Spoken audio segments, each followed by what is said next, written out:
जरूरत नहीं होती है। राजस्थान का रावत भाटा जो था लगातार 2 साल तक चला था, उसे बंद भी करने की जरूरत नहीं थी।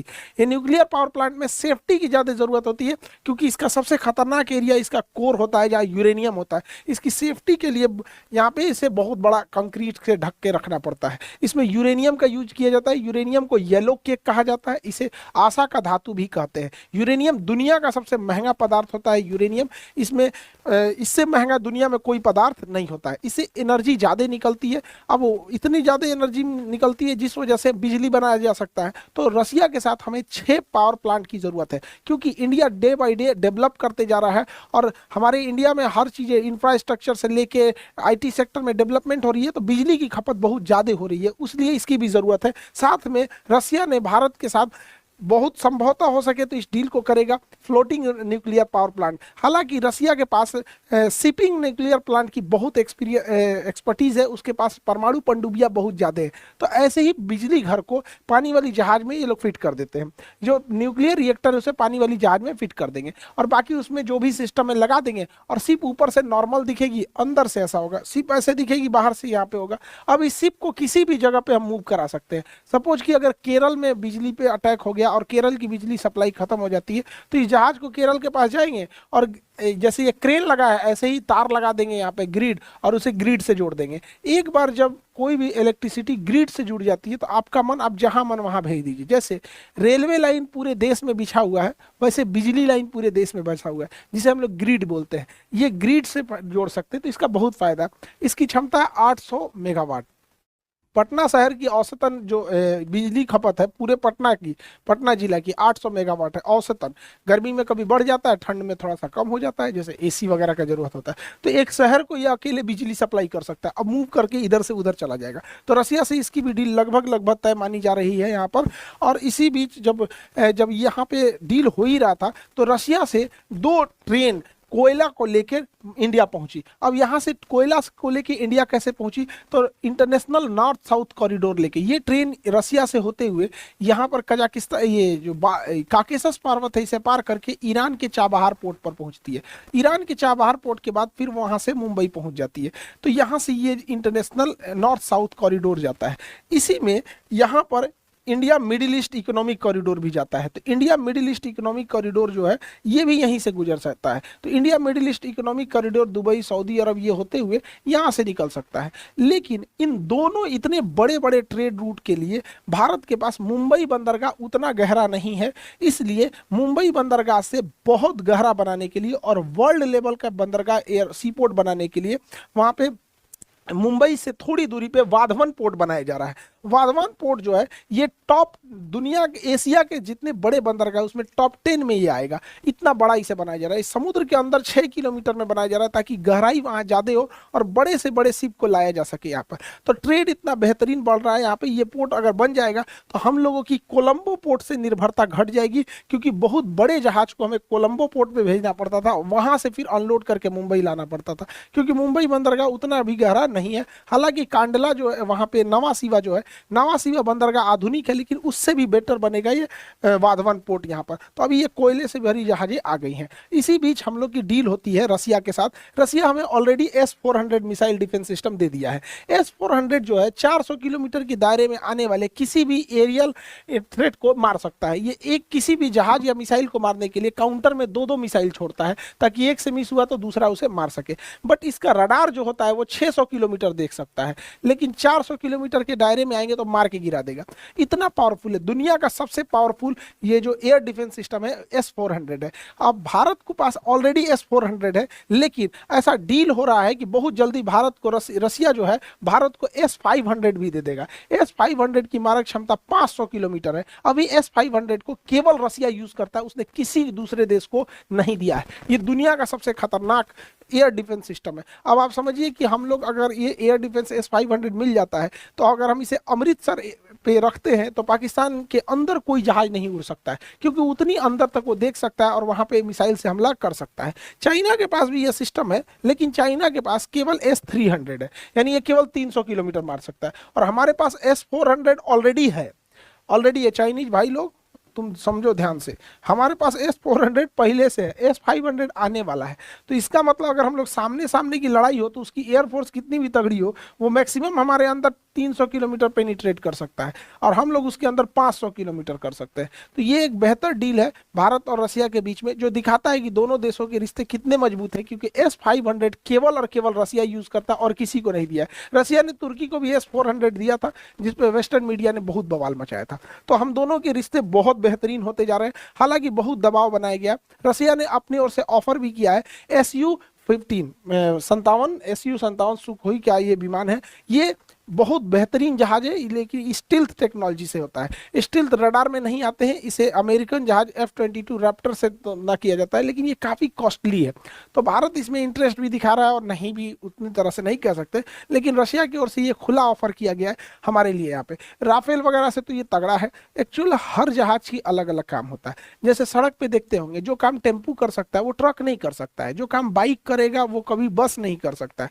तो ऐसे कहिएगा कि बताइए, आप ही से कोई पूछेगा कि मोटरसाइकिल अच्छा, फोर व्हीलर अच्छा, कार अच्छा कि बस अच्छा, आप क्या कहिएगा? भाई जरूरत जिस चीज की है वो है। वैसे ही लड़ाकू जहाज में अमूमन ऐसे कॉमन मेंटेलिटी क्या होती है, जो एडवांस है वही अच्छा है।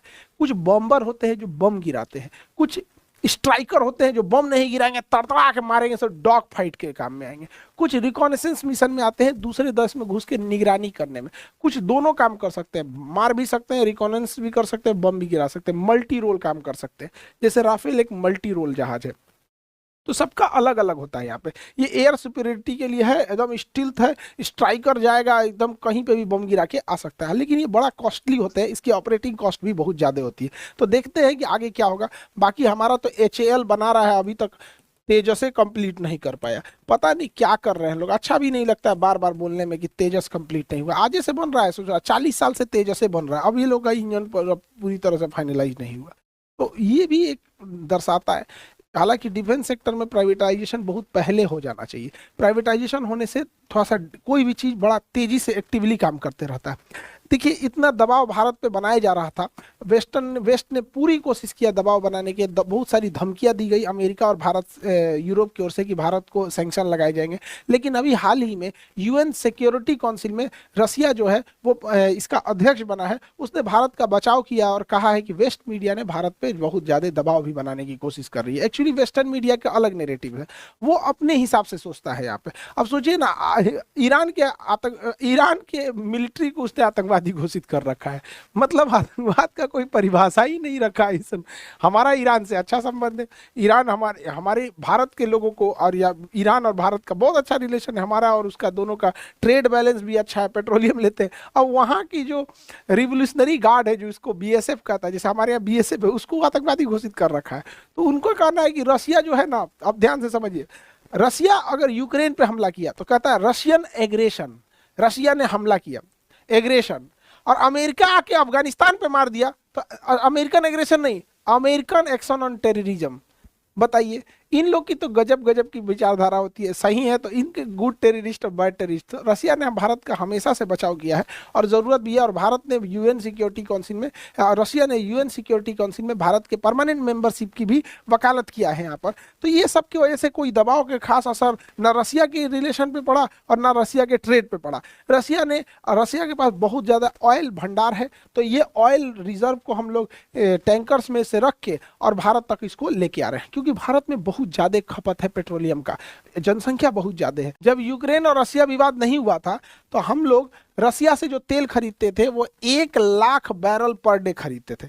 बैरल मतलब कौन चीज है? ड्राम को बैरल बोला जाता है। इसमें क्वेश्चन पूछता है कितने लीटर आते हैं, 159, 159 लीटर को एक बैरल कहते हैं। तो हम लोग रसिया से पहले 1 लाख बैरल पर डे तेल खरीदते थे, 1 लाख बैरल पर डे। अब जब विवाद हुआ तो वेस्टर्न मीडिया ने हमारे ऊपर दबाव बनाया, वेस्टर्न ने दबाव बनाया कि इतना तेल क्यों खरीद रहे हैं, इससे तो फंडिंग होगी यूक्रेन की, युद्ध की, वहां के लोग मारे जाएंगे। तो भारत ने 1 लाख बैरल से बढ़ा के 19 लाख बैरल पर डे कर दिया।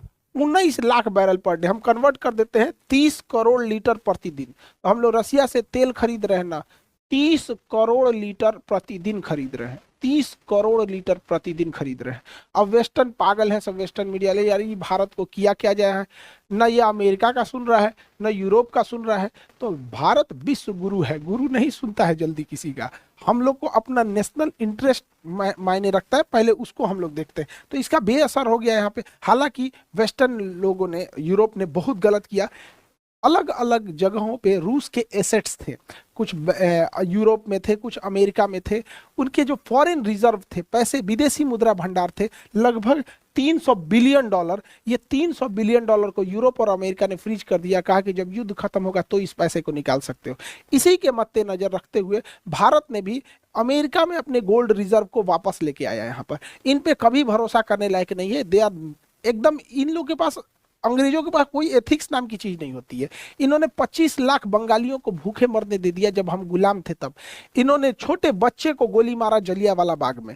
और इनको अगर खरोच आ जाएगी ना तो दुनिया, पूरी दुनिया खोपड़ी पे उठा लेंगे। इनके पास कोई एथिक्स नहीं होता है, किसी को मार देंगे, किसी से कुछ भी कर देंगे। इन पे कभी भरोसा नहीं करना चाहिए। तो अब इसका, हालांकि इसका बस एक देश ने विरोध किया था, किंग सलमान जो सऊदी अरब के। हालांकि सारे देशों को इसका विरोध जताना चाहिए। इस तरह से कोई किसी का पैसे हड़प लेगा यहाँ पे। हालांकि लाख विरोध के बावजूद रसिया के व्यापार में कमी नहीं आई, क्योंकि रसिया पिछले 4 सालों से, 4 साल नहीं, 2014 से ही रसिया जब क्रीमिया को कब्जा किया था, उसी समय से यूक्रेन से लड़ाई के लिए वो पूरी तरह से कमर कस लिया था। इसमें गलती यूक्रेन की भी है। अब यूक्रेन को सोचना चाहिए कि अमेरिका जो है रूस का सबसे बड़ा दुश्मन है, तो रूस के दुश्मन को आप रूस के सिरहाने बैठाइएगा तो क्या करेगा। तो वो पहले से तैयारी में था, इस वजह से रसिया में कोई दिक्कत नहीं आई है। रसिया का जो ट्रेड है, व्यापार है, वो 8.5%, 8.6% के ग्रोथ से जा रहा है। जो उसका फाइनेंस सेक्टर है, बैंकिंग है, इंश्योरेंस है, ये बॉन्ड है, वो सब 8.7% के ग्रोथ से जा रहा है। जीडीपी उसका है 10.9% के ग्रोथ से जीडीपी जा रहा है। कंस्ट्रक्शन जो वर्क होता है, बिल्डिंग कंस्ट्रक्शन, एयरपोर्ट, सीपोर्ट, जो भी रियल एस्टेट के कंस्ट्रक्शन होते हैं, 6.6% के ग्रोथ से जा रहा है। तो इससे ये पता चलता है कि रसिया पर इन सैंक्शंस का कोई खास असर नहीं पड़ा, और ना ही भारत और रसिया के रिलेशन के बीच में कोई भी इस टाइप का असर पड़ा है, क्योंकि ये आंकड़े बताते हैं कि उन पर कोई